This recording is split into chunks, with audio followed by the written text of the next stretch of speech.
ಮಂಗಳೂರಿನ ಕೋಟೆಕಾರಿನ ಬೀರಿ ಬಳಿ ಇರುವಂತಹ ಸಭಾಂಗಣದಲ್ಲಿ ಮದುವೆ ನಡೆಯುತ್ತಾ ಇದ್ದ ವೇಳೆ ಏಕಾಏಕಿ ಆಗಮಿಸಿದ ಮೈಸೂರಿನ ಯುವತಿಯೊಬ್ಬಳು ವರ ತನಗೆ ಮದುವೆಯಾಗುವುದಾಗಿ ಮೋಸ ಮಾಡಿದ್ದಾನೆ, ತನ್ನಿಂದ ಲಕ್ಷಗಟ್ಟಲೆ ಹಣ ಚಿನ್ನ ಪಡೆದು ವಂಚಿಸಿದ್ದಾನೆ ಅಂತ ಪೊಲೀಸರ ಸಹಿತ ಬಂದು ಜಗಳವಾಡಿದ ಘಟನೆಯೊಂದು ನಡೆದಿದೆ.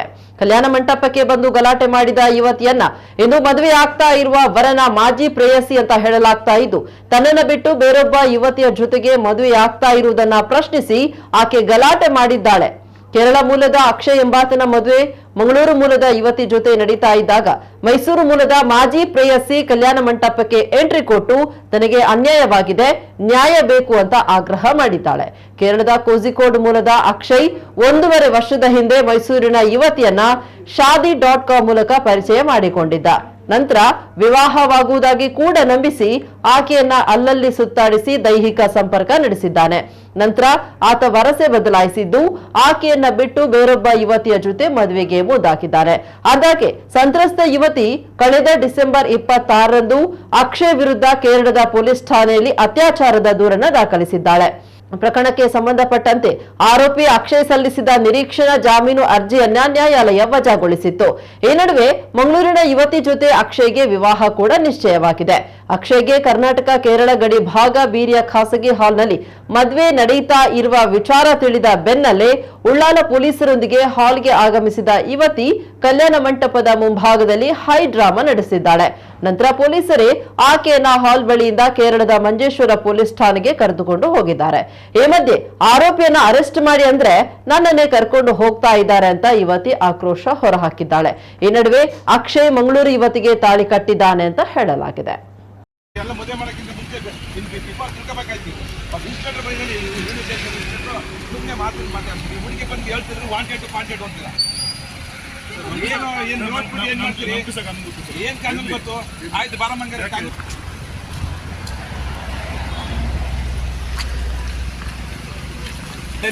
ಲೋಕಲ್ ಪೊಲೀಸ್ ಫೋನ್ ಬರಮೇಲೆ ಅವ್ನು ಬಂದು ನನ್ನ ಜೊತೆ ಸ್ಟಾರ್ಟಿಂಗ್ ಶಾದಿ.com ಅಲ್ಲಿ ಫ್ರೆಂಡ್ ಆಗಿ ನಾವಿಬ್ಬರು ಒಟ್ಟಿಗೆ ಮದುವೆ ಆಗೋಣ ಅಂತ ಹೇಳಿ ಕ್ಯಾಲಿಕಟಿಗೆ ಕರ್ಕೊಂಡೋಗಿ ಅಲ್ಲಿ ಲಿಟ್ರಲಿ ನನಗೆ ರೇಪ್ ಮಾಡಿ ಸೋ ಆ್ಯಂಡ್ ಸೋ ಡೇಟಲ್ಲಿ ದೆನ್ ಲೇಟರ್ ಆನ್ ನನಗೆ ಕನ್ವಿನ್ಸ್ ಮಾಡಿ ಮದುವೆ ಆಗೋಣ ಅಂತ ಹೇಳಿ ಅವ್ರ ಮನೆಯವ್ರಿಗೆಲ್ಲ ಪರಿಚಯನೂ ಮಾಡಿಸಿ ಡಿಸೆಂಬರಲ್ಲಿ ಮತ್ತೆ ನಾವು ಮೈಸೂರಿಗೆ ಬಂದು ಅಲ್ಲಿ ಪ್ರೆಗ್ನೆಂಟ್ ಆಗಿದ್ದ ಕಾರಣ ಅಬೋರ್ಷನ್ ಮಾಡಿಸಿದ್ದಾನೆ ನನಗೆ.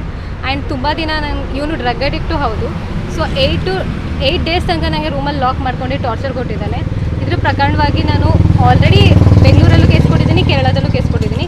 ಕೇರಳದಲ್ಲಂತೂ ಏನೂ ಆ್ಯಕ್ಷನ್ ತೊಗೋತಾ ಇಲ್ಲ. ಬಿಕಾಸ್ ಇವಾಗ ಅವನಿಗೆ ಬೇಲ್ ಡಿಸ್ಮಿಸ್ ಆಗಿದ್ರೂ ಸಹ ಬೇಲ್ ಡಿಸ್ಮಿಸ್ ಆದಮೇಲೆ ಅವನಿಗೆ ಅರೆಸ್ಟ್ ಮಾಡಬೇಕು. ನಾನು ಎಷ್ಟು ರಿಕ್ವೆಸ್ಟ್ ಮಾಡಿಕೊಂಡ್ರು Kerala police no one is responding. Because ಎಲ್ಲರೂ ದುಡ್ಡು ತಿಂದಿದ್ದಾರೆ. ನಾನೇನು ಹೇಳೋದಂದರೆ ಇವಾಗ because of being a girl ಇಲ್ಲಿ ಹುಡುಗಿ ಅಂತ ಹೇಳಿದ ಕಾರಣಕ್ಕೆ ನನಗೆ ಜಸ್ಟಿಸ್ ಅಂತ ಸಿಗ್ತಾ ಇಲ್ಲ. ನನಗೆ ಇವನು ಅಕ್ಷಯ್ ಅನ್ನೋನು son of Subhash Vijay Singh, he should get arrested at any cost. ಅದೇ ನಂದು ಮೇನ್ ಅಜೆಂಡಾ. ಆ್ಯಂಡ್ ಇನ್ನೊಂದು ಥಿಂಗ್ ಏನಂದರೆ ನನ್ನ ಹತ್ರ ಇವನು ತುಂಬ ದುಡ್ಡು ಇಸ್ಕೊಂಡಿದ್ದಾನೆ, ಅರೌಂಡ್ 33 lakh ತನಕ ಇಸ್ಕೊಂಡಿದ್ದಾನೆ. ಬಟ್ ನನ್ನ ಹತ್ರ ಅಮೌಂಟ್ ದುಡ್ಡು ಇರೋದು ಬಂದು ಅರೌಂಡ್ 19.98 ತನಕ ಇದೆ. ಆ್ಯಂಡ್ 117 ಗ್ರಾಮ್ ತನಕ ಚಿನ್ನ ತೊಗೊಂಡಿದ್ದಾನೆ. ಅಕೌಂಟ್ಸ್ ನಂತರ ಅಷ್ಟೇ ಇರೋದು. ಆ ದುಡ್ಡು ರಿಟರ್ನ್ ಮಾಡಿಲ್ಲ. ಲಾಸ್ಟ್ ಮಂತ್ ತನಕ ನಾನು ನಿನ್ನ ಹತ್ರ ವಾಪಸ್ ಬರ್ತೀನಿ, ನಾವಿಬ್ಬರು ಮದುವೆ ಆಗೋಣ ಅಂತ ಹೇಳಿ ಈಗ ಸಡನ್ನಾಗಿ ಮದುವೆ ಫಿಕ್ಸ್ ಮಾಡ್ಕೊಂಡು ಮದುವೆ ಮಾಡ್ತಿದ್ದಾನೆ. ನಾ ಹುಡುಗಿ ಹತ್ರ ಮಾತಾಡೋಕ್ಕಂತೂ ಆಗಲಿಲ್ಲ, ಹೇಳೋಕ್ಕೆ ಟ್ರೈ ಮಾಡಿದೆ ಬಟ್ ಆಗಲಿಲ್ಲ. ಅವರಿಬ್ಬರು ಮದುವೆ ಆದ್ರೆ ಬಿಡ್ತಾರೆ, ಅದು ನನಗೆ ಬೇಡ. ನನಗೆ ಇವನು ಅರೆಸ್ಟ್ ಆಗಬೇಕು, ಇವನಿಗೆ ಜೈಲು ಶಿಕ್ಷೆ ಆಗಬೇಕು. ಬಟ್ ಒಬ್ಬರು ಸಹ ರೆಸ್ಪಾಂಡ್ ಮಾಡ್ತಾ ಇಲ್ಲ ಕೇರಳದಲ್ಲಿ. Not even DCP, not even CI, local CI ಅಂತೂ ಅರೆಸ್ಟೇ ಮಾಡ್ತಾ ಇಲ್ಲ. ಅಲ್ಲಿ ಯಾವಾಗ ಇರುತ್ತೆ ಇನ್ ದ ಸೆನ್ಸ್ ಅಲ್ಲಿ ರಿಸೆಪ್ಷನ್ 7ನೇ ತಾರೀಕಿದೆ ಅವತ್ತು ಅರೆಸ್ಟ್ ಮಾಡ್ತೀವಿ ಅಂತ ಹೇಳ್ತಾರೆ. ಅದು ಹೇಗೆ? ಈಗ ಇವನು ಅಕ್ಯೂಸ್ ಬಂದು ರೇಪಿಸ್ಟ್ ಅಂತ ನಾನು ಕೇಸ್ ಕೊಟ್ಟಿರೋದು, ಅದು ಹೇಗೆ ಇವನಿಗೆ ಅರೆಸ್ಟ್ ಮಾಡದೆ ಬಿಟ್ಟಿದ್ದಾರೆ? ಬೇಲು ಅಲ್ಲಿ ಕೋರ್ಟಲ್ಲಿ ನಿರಾಕರಿಸಿದೆ, ಡಿಸ್ಮಿಸ್ ಮಾಡಿದೆ. ಮದುವೆ ಅಂತ ರಿಕ್ವೆಸ್ಟ್ ಮಾಡಿಕೊಂಡ್ರು ನಿರಾಕರಿಸಿದೆ. So it proves I am innocent. He is a criminal but they are not willing to accept it. ನೀವು ಕೇರಳ ಪೊಲೀಸ್ಗೆ ಇಲ್ಲಿ ಮದುವೆ ಆಗ್ತಾ ಇದೆ ಅಂತ ಇಂಟಿಮೇಷನ್ ಹೇಳಿದ್ದೀನಿ, ಎಲ್ಲ ಹೇಳಿದ್ದೀನಿ. ಅವರು ಬರೋಕ್ಕೆ ರೆಡಿ ಇಲ್ಲ, ಎಲ್ಲ ದುಡ್ಡು ತಿಂದಿದ್ದಾರೆ. No one is coming. ಅದು ಪಂದಿರಂಗ ಸ್ಟೇಷನ್ ಅಂತೆಲ್ಲ ಬರುತ್ತೆ. 1 second, I am just checking. ಪಂತಿರಾ ಕಾವು ಅಂತ ಸ್ಟೇಷನ್. ನಿಮ್ಮೂರು ಯಾವುದು, ಅವ್ರ ಊರು ಯಾವುದು?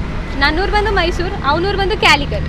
ಅವರಪ್ಪ ಒಂದು ದೊಡ್ಡ ಬಿಸ್ನೆಸ್ ಮ್ಯಾನ್, ರಿಚ್ ಇನ್ಫ್ಲೂಯೆನ್ಷಿಯಲ್ ಅಂತ ಹೇಳಿ ಹಿಂಗೆಲ್ಲ ಮಾಡ್ತಾ ಇದ್ದಾರೆ. ಬಟ್ ನಂಗೆ ಅದೆಲ್ಲ ಏನೂ ಮ್ಯಾಟ್ರ್ ಆಗಲ್ಲ ಆಯಿತಾ. ಅವ್ರ ದುಡ್ಡು ಅದು ಇದು ಏನೂ ಮ್ಯಾಟ್ರ್ ಆಗಲ್ಲ. ನನಗೆ ಜಸ್ಟಿಸ್ ಬೇಕಷ್ಟೇ. ನಾನು ಕಾಂಟ್ಯಾಕ್ಟ್ ಆಗಿ 1.5 ವರ್ಷ ಆಯಿತು. ಆ್ಯಂಡ್ ನಾನು ಒಬ್ಳು ಡೆವಲಪರ್, ನಾನು being a self independent women. So ನನಗೆ ಏನು ಬೇಕಂದ್ರೆ ನನಗೆ ಇಲ್ಲಿ ಜಸ್ಟಿಸ್ ಬೇಕಷ್ಟೇ.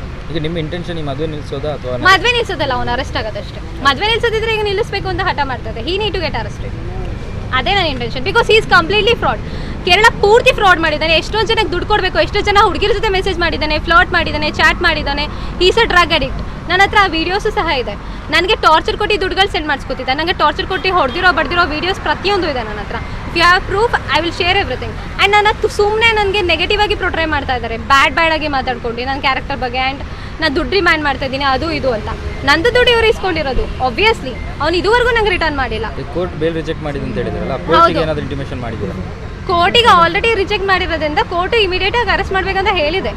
ಏನು ಕಟಸಿ ಕನ್ಸರ್ನ್ ಅಂತ ಏನು ಕೊಟ್ಟಿಲ್ಲ. ಬಟ್ ಅಲ್ಲಿ ಲೋಕಲ್ ಪೊಲೀಸ್ ಅವರು ಬಂದು ಈ ಥರ ಮಾಡ್ತಾ ಇದ್ದಾರೆ.